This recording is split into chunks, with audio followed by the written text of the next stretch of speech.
Hi, this is Ankat. I'm here to give a quick demo of the Git replay bash script. Um, Before we begin, we need to adjust a few things with our repository. First, we don't want the replay commits to send out an email every time there's a commit. This will flood the inbox really quickly. To disable that, let's log in into the Tintin server.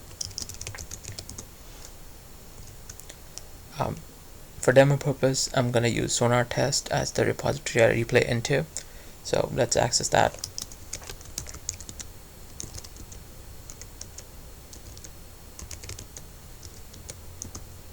Go into the hooks folder. So this is all the hooks that are associated with this repository. We want to edit the post receive. So open it in any text editor. I'm going to use Vim.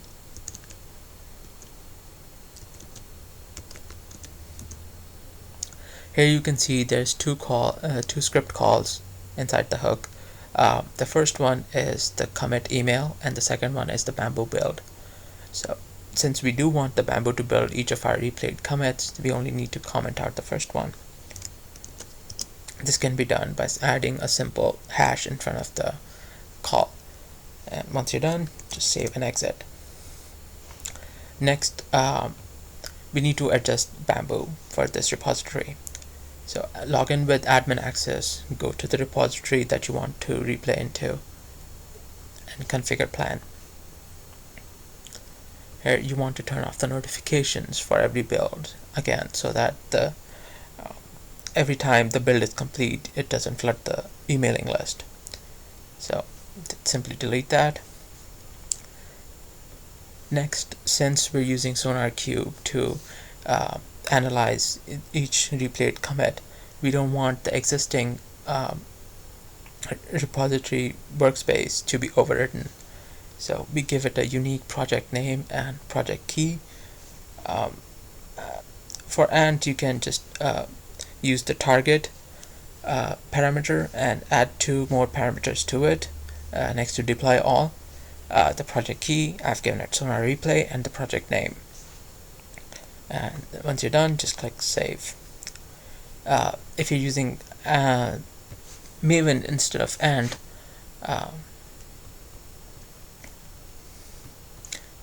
the same parameters can be used in the Sonar Maven task.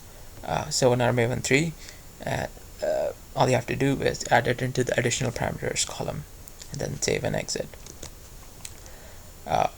Next, we need to configure SonarQube. I'm assuming you already have gates set up, so simply go into your profile and check or uncheck the gate status and the issues.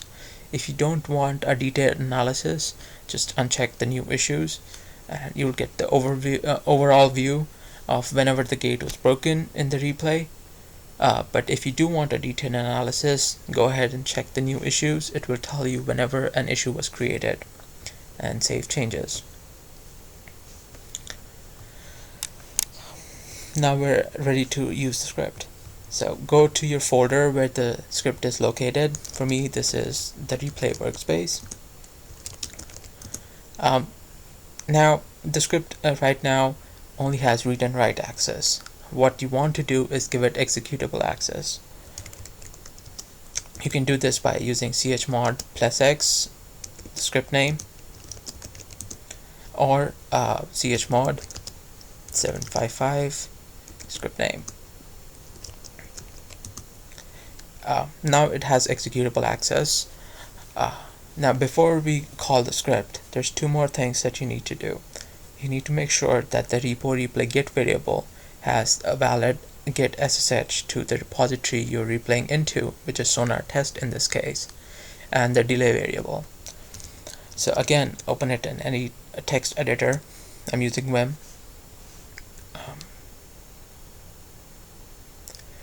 So here you can see that my repo replay git contains the git SSH for the Sonar Test repository, and my delay variable is set to 40.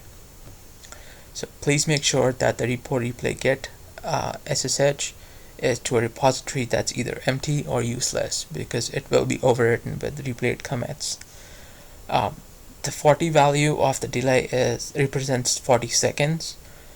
This is what I found was an average time of the build.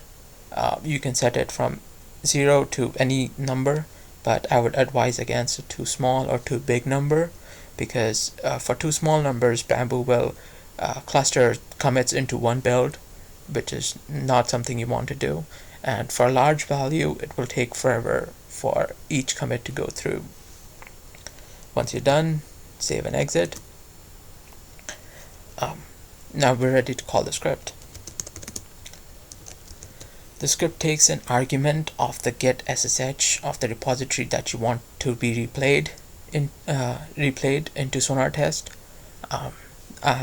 Let's say I want to replay A5 Team 4. So the get SSH would be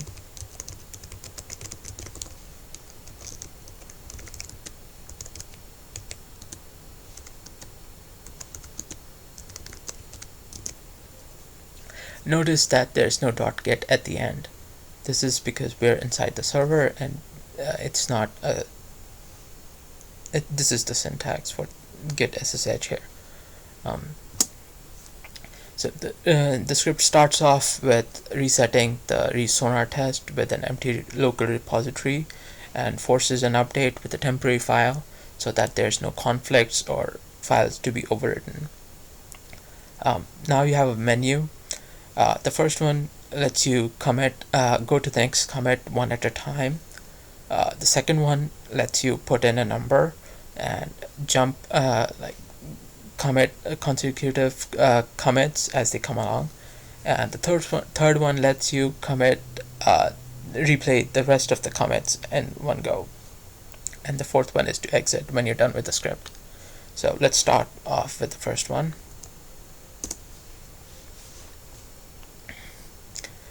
Now, as you can see, there's a timer going on right here.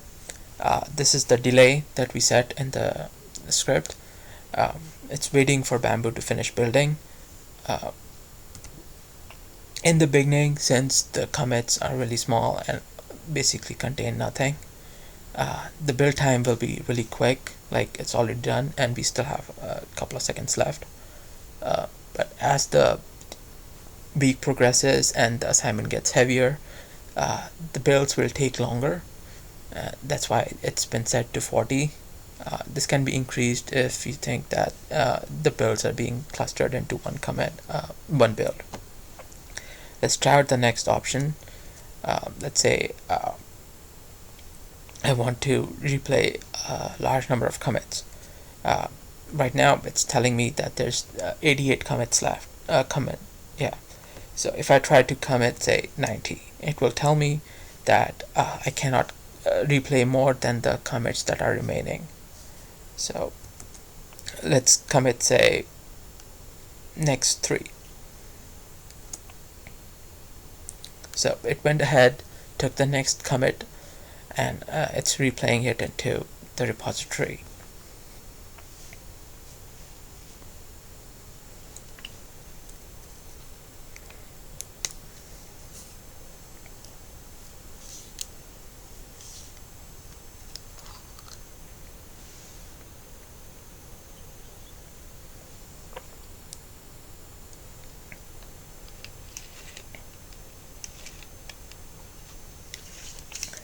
So once it's done with the commit replay, it will move on to the next commit and replay that.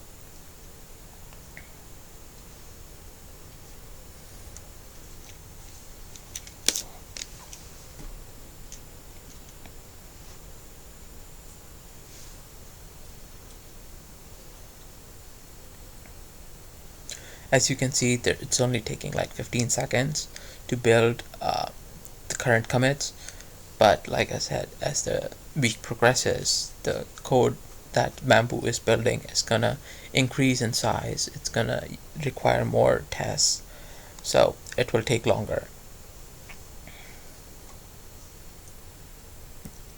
And since it's done, it moves on to the next commit, which is quite a large commit.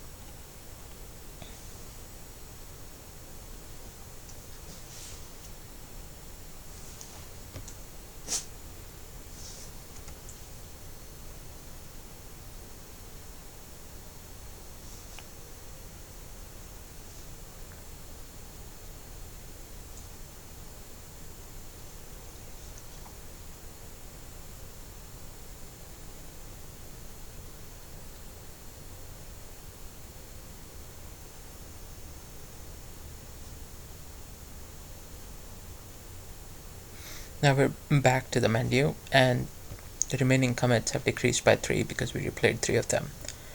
So the next option is to replay all remaining commits.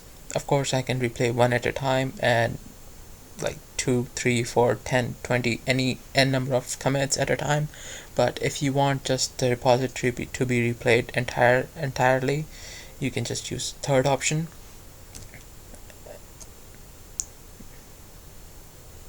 And it will take the next commit, SHA, and start committing it in order that it was done during the week. So since the builds are still failing, let's wait for one more just to see if it's better now.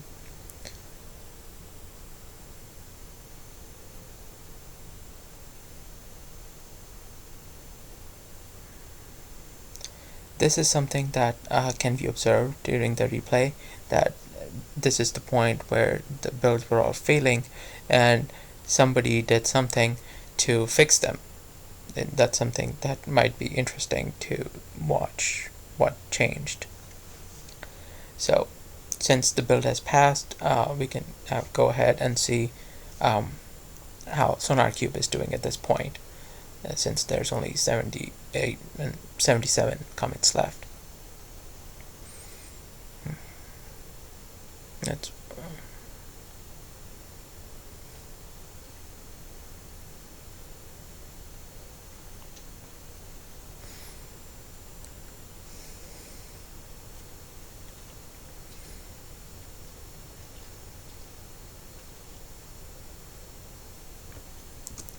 refresh SonarQube. So as you can see that there's a new workspace. It didn't override A5 Team 3. It created its own. Now you can see that the AI committed most of the code. Green is for adding code, blue is for modification, and red is for removing. And then this next person started committing new code, modifying the existing code and removing some of the old code. And you can analyze as the week goes by how each team progressed using the script. So I'm not going to wait till all the commits are finished because that will take a long time. But I hope I helped understand how the script works and what can be done with what option. Thank you for watching.